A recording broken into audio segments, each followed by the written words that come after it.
Good noon students.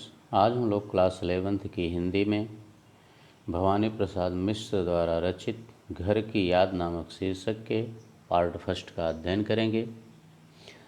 तो आइए हम सर्वप्रथम भवानी प्रसाद मिश्र जी का जीवन परिचय देख लेते हैं। भवानी प्रसाद मिश्र का जन्म सन 1913 ईस्वी को होशंगाबाद जिले के टिगरिया नामक गांव में हुआ था। भवानी प्रसाद मिश्र का लेखन जो था वह बहुत ही सहज था। इनका व्यक्तित्व भी बहुत ही सहज था। भवानी प्रसाद मिश्र की कविता और साहित्य के साथ साथ राष्ट्रीय आंदोलनों में भी सक्रिय भागीदारी थी। ये गांधीवादी आस्था पर विश्वास रखने वाले थे। भवानी प्रसाद मिश्र की कविता हिंदी की सहज लय की कविता है। ऐसा कहा जाता है कि इनकी सहजता का संबंध गांधी के चरखे की लय से जुड़ा हुआ है, इसीलिए इन्हें कविता का गांधी भी कहा गया है। भवानी प्रसाद मिश्र जी की मृत्यु 1985 ईस्वी में हुई थी। इनके साहित्यिक योगदानों को देखते हुए इन्हें साहित्य अकादमी, पद्मश्री और दिल्ली प्रशासन का गालिब पुरस्कार भी प्रदान किया गया था। इनकी प्रमुख रचनाएं जो हैं वो सतपुड़ा के जंगल, सन्नाटा, गीत फरोश, चकित है दुख, बनी हुई रस्सी, खुशबू के शिलालेख आदि इनकी रचनाएं हैं। देखिए, यहाँ कवि द्वारा रचित जो शीर्षक है घर की याद, इसमें कवि ने घर के मर्म का उद्घाटन किया है। कवि जो है वह जेल में बंद है और उसी दौरान उसे घर के विस्थापन की पीड़ा जो है वो सालती रहती है। कवि अपने घर की याद करता है और उसके उस स्मृति के संसार में उसके परिजन एक एक करके शामिल होते हुए चले जाते हैं। अर्थात उसे अपने घर के प्रत्येक सदस्य की धीरे धीरे एक एक करके याद आती जाती है। इसी का मार्मिक चित्रण किया है कवि ने इस कविता में, घर की याद में। तो आइए हम सर्वप्रथम देखते हैं घर की याद कविता का अर्थ। इसमें जो पहला छंद है उसे आप देखें। हाँ, देखते हैं हम। पहला छंद है, आज पानी गिर रहा है, बहुत पानी गिर रहा है, रात भर गिरता रहा है, प्राण मन घिरता रहा है। देखिए, जैसा कि अभी मैंने बताया कि कवि जो है वह स्वतंत्रता आंदोलन में भाग लेने के कारण जेल में बंद है, जिससे उसे अपने घर के सदस्यों की बहुत याद आती है। और बाहर जो है वो बरसात हो रही है, तो उस बरसात को देखकर कवि के मन में क्या प्रतिक्रिया होती है उसी का वर्णन किया है इस छंद में कवि ने। कवि कहता है कि आज पानी गिर रहा है, अर्थात आज बरसात हो रही है, बहुत पानी गिर रहा है, बहुत अधिक पानी बरस रहा है, रात भर गिरता रहा है, रात भर वर्षा होती रही है, प्राण मन घिरता रहा है। ऐसे में मेरा मन और प्राण घर की याद से घिर रहे हैं। अर्थात कवि यह कहना चाहता है कि मेरी नज़रों में मेरा घर और घर के सदस्य एक एक करके आ रहे हैं, अर्थात एक एक करके सबकी याद मुझे आ रही है। क्योंकि मेरा घर जो था वो खुशियों का भंडार था, लेकिन दुर्भाग्यवश आज वह मुझसे दूर हो गया है।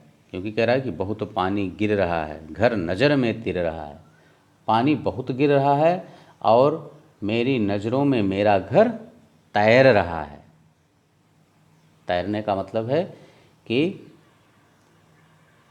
मेरे घर की याद मुझको आ रही है।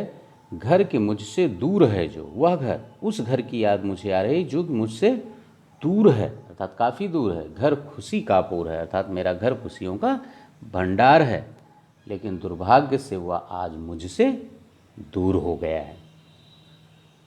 ठीक है ना। तो आइए हम इन दोनों छंदों का शिल्प सौंदर्य देख लेते हैं। देखिए, इसमें पानी गिर रहा है, इस वाक्य की आवृत्ति से यानी 2 बार इस पंक्ति का बहुत पानी गिर रहा है, आज पानी गिर रहा है, रात भर गिरता रहा है, यानी इन पंक्तियों की अनुभूति जो इनका वर्णन किया गया कई बार, इससे कविता वर्षा की झड़ी का एक बिंब साकार हो उठा है कि जैसे वास्तव में बहुत वर्षा की झड़ी लगी हुई है, पूरा वातावरण ही वर्षा में भीग गया है, घर नज़र में तिर रहा है। इसमें चाक्षुष बिंब यानी दृश्य बिंब का प्रयोग किया गया है। देखिए, छोटे छोटे वाक्य और तुकों का प्रयोग किया गया है। भाषा सरल, सहज और प्रवाहपूर्ण है। ठीक है ना। अब आइए हम तीसरे छंद का अर्थ देखते हैं। घर की घर में 4 भाई, मायके में बहन आई, बहन आई बाप के घर, हाय रे परिताप के घर। अब देखिए, इसमें कवि फिर अपनी बहन की याद कर रहा है।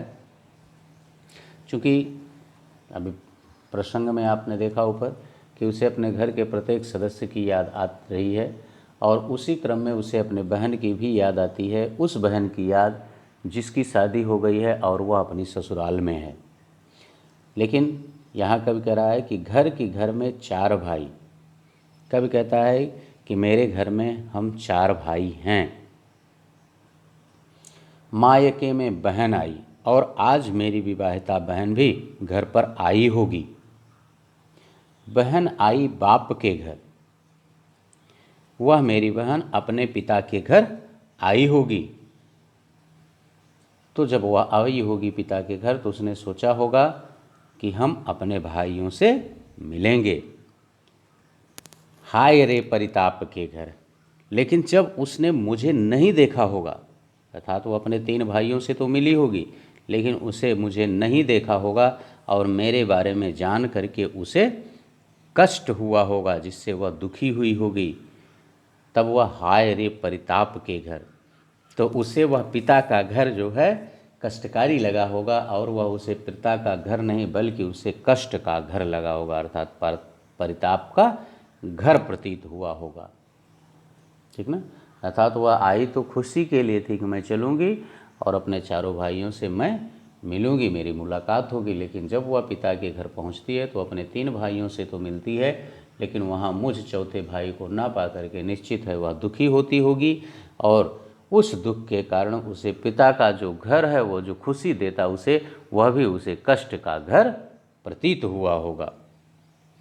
ओके, उम्मीद है कि ये तीनों छंदों के अर्थ आ गए होंगे। कवि का जीवन परिचय भी आपकी समझ में आ गया होगा, कोई दिक्कत नहीं होनी चाहिए आपको। इसका भी आइए हम काव्य सौंदर्य देख लेते हैं। यहाँ भी देखिए, सरल, सहज और प्रवाहपूर्ण भाषा का प्रयोग किया गया है। वही छोटे छोटे वाक्यों और तुकों के सहारे कविता को मनमोहक बनाने का प्रयास किया है कवि ने।